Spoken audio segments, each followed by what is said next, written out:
và đây cái chi tiết hiệp xuân một lại năm đi bên tòa bạn làm một lại cho ra đây làm có bàn món gì đi ở đây giờ đã nhưng do hắn này món là tia xí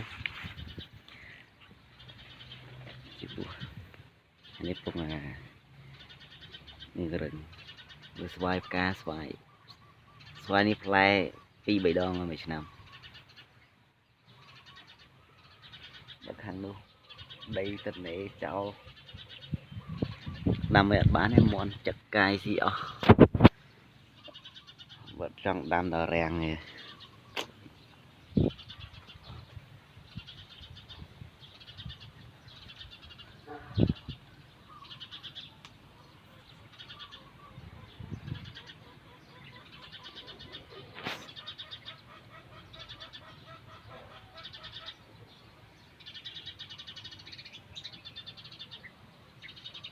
xoay cái đập này chắc đập với tôi đang chọi vào sang ăn trong kìa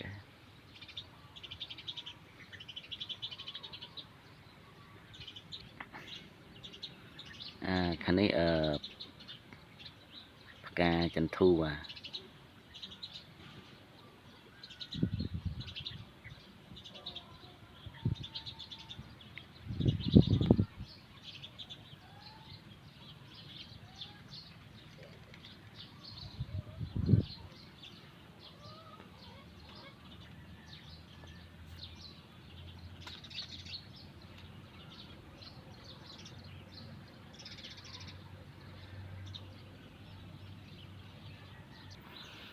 là vô ta cuốn hành ôi món gì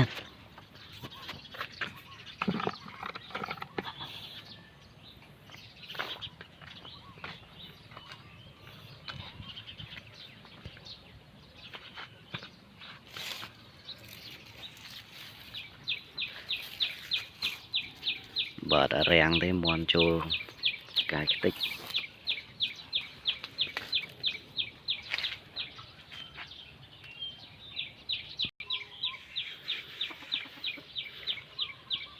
chơi như chọn bờ em rồi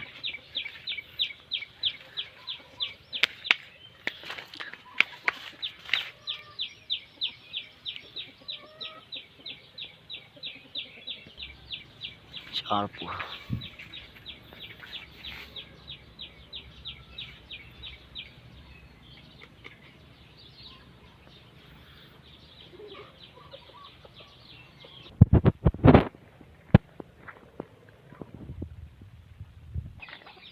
lươn hồi hột nó